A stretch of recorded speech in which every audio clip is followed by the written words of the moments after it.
Alf, apparently nobody wants to actually collect modern cards. At least that might be the perception. I had an interesting community post yesterday on my YouTube channel where I received a comment on one of my collection videos that's underneath that collection playlist. And basically it was like, hey, great video, one of your best videos that I've watched, but just stinks that nobody really watched it. Which made me think, do people actually care about our modern card collections the same way that vintage card collectors, they seem to appreciate other vintage collections? And even across sports, and even if it's not necessarily the same players that they collect, if I post 52 Topps Willie Mays, I'll get all sorts of people that are like, oh, rad card, that's really cool. If I post a modern card, a Joe Burrow card, will I get the same sort of response? Probably not.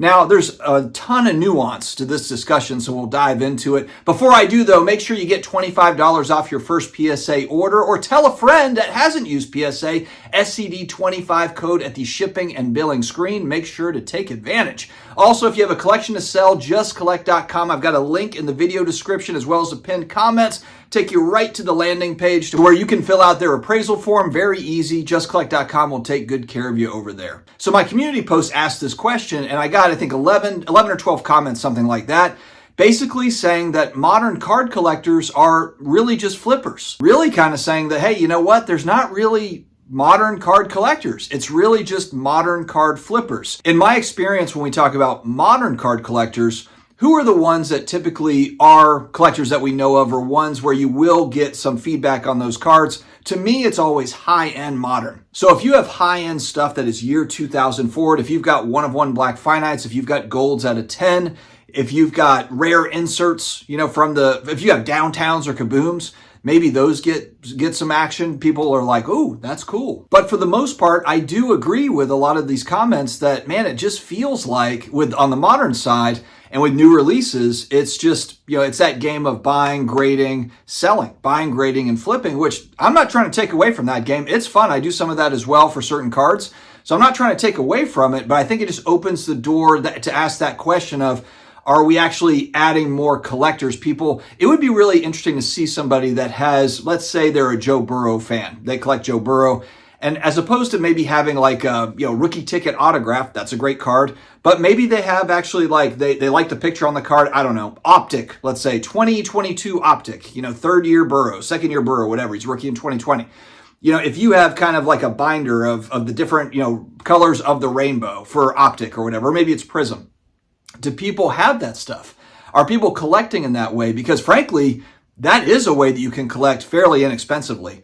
Of course, there's a lot of people that love grading cards. I like grading cards, and grading is at all-time highs across all 4 major grading companies. So not trying to take away from people that are grading cards, but really if I'm looking at where the manufacturers, Fanatics in particular, should be thinking is how can we build this out more to where we do see more binders or just boxes full of top loaders that do have just random Joe Burrow cards or random whatever, or random Drew Brees cards or whoever it is that you're collecting. Because we talk about it here, there is so much emphasis when I look at social media for our hobby, there's so much focus on the new product, which I understand. Look, trying to sell new product, companies have to make money, whether it's Panini or Topps or whoever it is.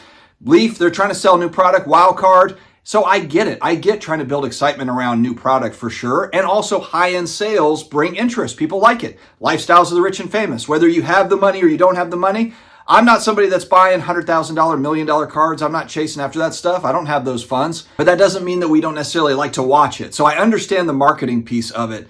But the piece I think that is missing is there's tons and tons of cards. And I'm actually going to focus a couple of different shows that I've got around more lower $100 and under cards, $100 and under, because most people in our hobby are spending $100 or less. And it's something that I need to do a better job here in my community and on my YouTube is showcasing the fact that, man, you don't have to be a millionaire to be in this hobby. Yes, there are millionaires that are playing in this hobby for sure. There's great high-end cards, absolutely. But just because you might be priced out of a new product, that doesn't mean you're priced out of our hobby. You go to the single side of the world, and I'll talk to Rob Veras here soon about it this week.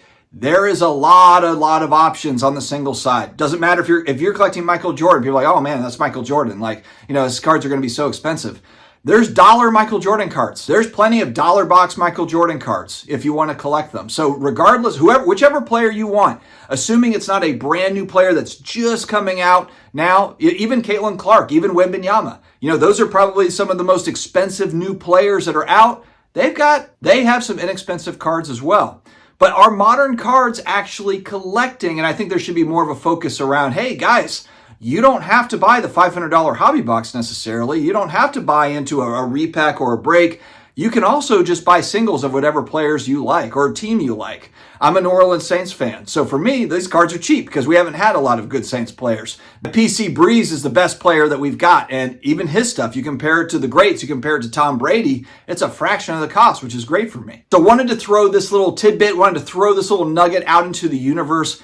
Are there modern card collectors out there that are not necessarily high-end type collectors? I think of like Chris Hoge, for example, collects one-of-ones for Jokic, collects a lot of gold out of tens for Luka and that sort of thing. He's collecting kind of higher-end modern, but are there a lot of people out there that are collecting lower-end modern? Because there's a lot of opportunities out there, some great-looking cards. And I'm going to actually shift around in the coming weeks here. Actually, the next episode, I'm going to shift it around to where when we're looking at the PSA eBay store on Saturday mornings, I'm going to focus on $100 or less. And I think that's going to be fun because we can look at some amazing cards that really don't break the bank. A lot of them at $10, $20, $30, sometimes $5. There's great cards that are $1, $2, depending on what you're looking for.